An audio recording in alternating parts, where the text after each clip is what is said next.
Assalamualaikum warahmatullahi wabarakatuh. Salam olahraga, salam satu nyali, wani. Salam sehat kepada teman-teman semua. Semoga teman-teman semua selalu dalam lindungan Tuhan Yang Maha Esa. Jadi, Piala AFF akan segera dilaksanakan. Yani pada tanggal 15 bulan Juli 2025. Ada beberapa kabar mengenai timnas kita dan rival segrup kita nantinya di AFF Unggul 23 yang akan dilaksanakan pada bulan Juli 2025 nanti. Kabar pertama datang dari skuad pemain kita.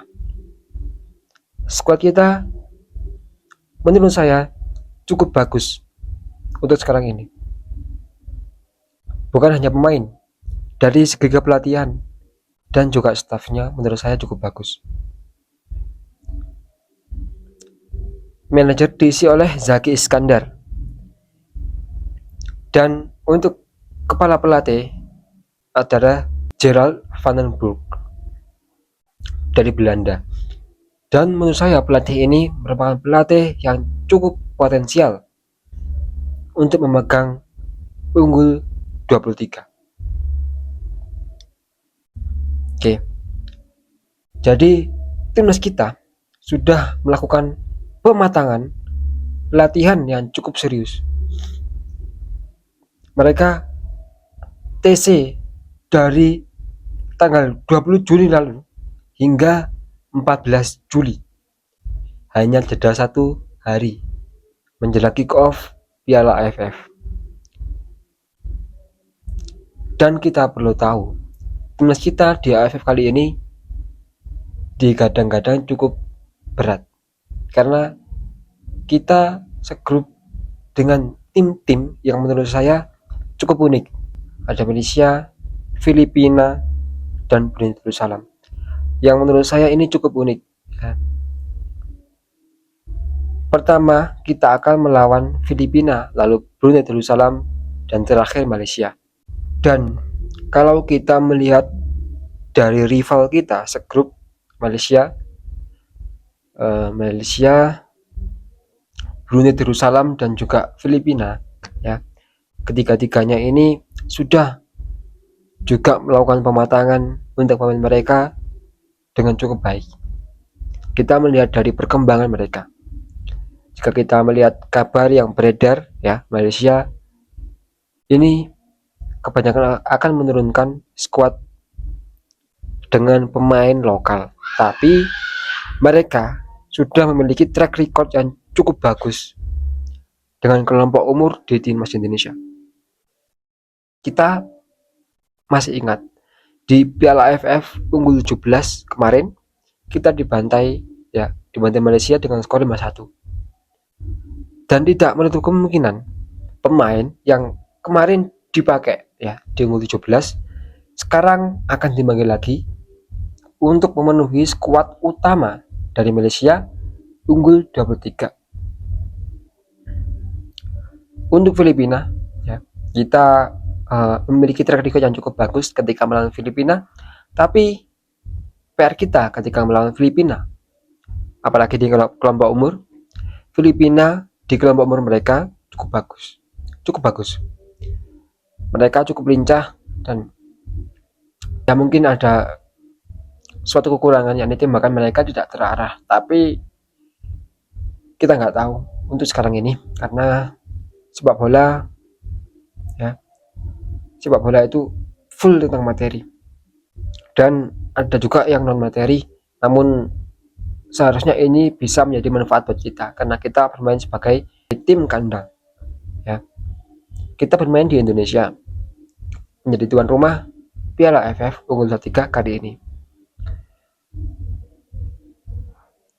Ada 30 pemain yang dipanggil untuk mengikuti TC dan nantinya insya Allah akan diterjunkan di Piala AFF Unggul 23.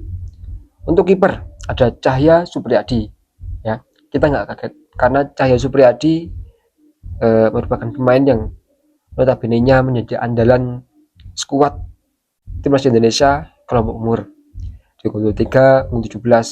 Karena umur dia kalau nggak salah masih 20 lah, ya masih 20 kalau salah. Ada Dava Fasha dari Borneo FC. Ya, Cahya Supriyadi, Dava Fasha, dua pemain ini merupakan kiper langganan timnas Indonesia kelompok umur. Erlangga Setia Dwi S dari PSPS Pekanbaru. Nah, ini akan menjadi wajah baru karena notabene-nya Erlangga Setio ini belum pernah dipanggil di kelompok umur di timnas Indonesia. Dan terakhir ada Muhammad Ardiansyah dari PSM Makassar. Ini juga akan menjadi wajah baru di timnas Indonesia. Untuk back ada Kadek Arel Priyatna, Bali United. Kita pastinya cukup familiar dengan nama Kadek Arel karena Kadek Arel notabene-nya menjadi pemain yang selalu mengisi slot dari timnas Indonesia kelompok umur.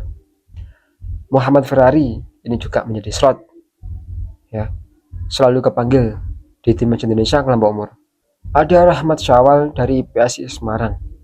Ini akan menjadi wajah baru karena notabene-nya belum pernah dipasang sebagai starter ataupun pemain cadangan dari timnas Indonesia.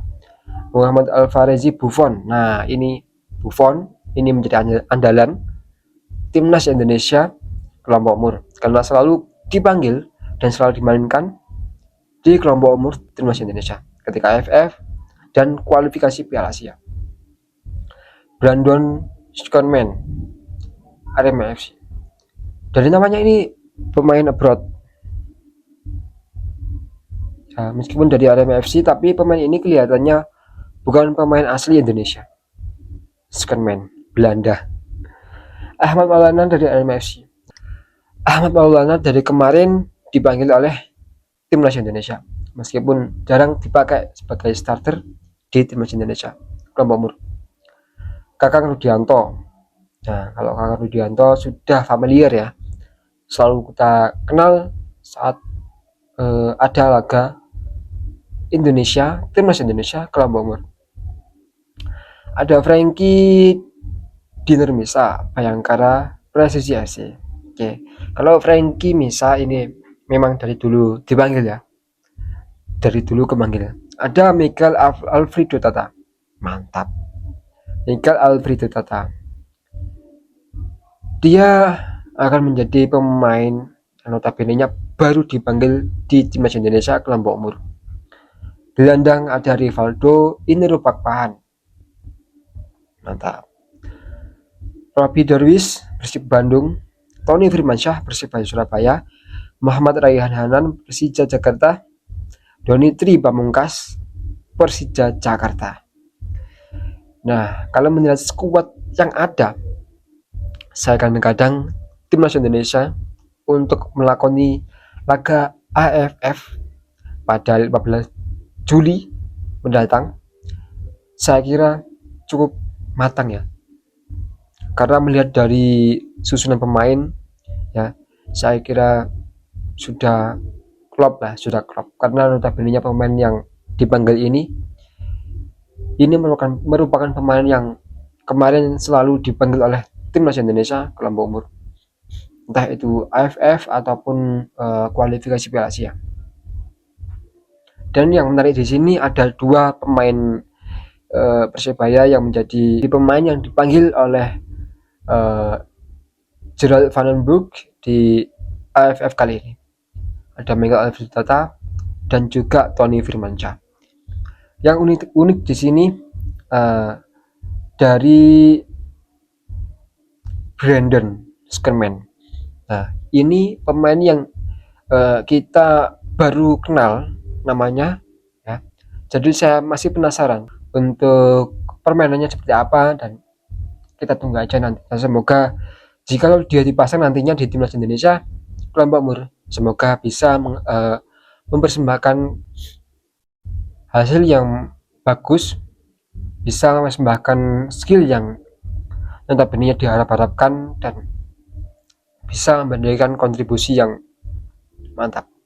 Dan semoga timnas Indonesia kelompok umur, ya, di AFF kali ini bisa melakoni laga dengan cukup baik dan bisa membawa prestasi yang membanggakan, dan nantinya yang mereka peroleh ini bisa dijadikan sebagai acuan agar mereka bisa termotivasi untuk melakukan yang lebih baik lagi dari sekarang ini. Oke, segitu aja video kali ini. Jika ada salah kata, saya pribadi mohon maaf yang sebesar-besarnya. Dan jika kalian punya pertanyaan, kalian bisa cantumkan di kolom komentar di bawah. Dan tunggu video saya selanjutnya untuk menjawab pertanyaan kalian. Oke, see you next time and bye. Wassalamualaikum warahmatullahi wabarakatuh.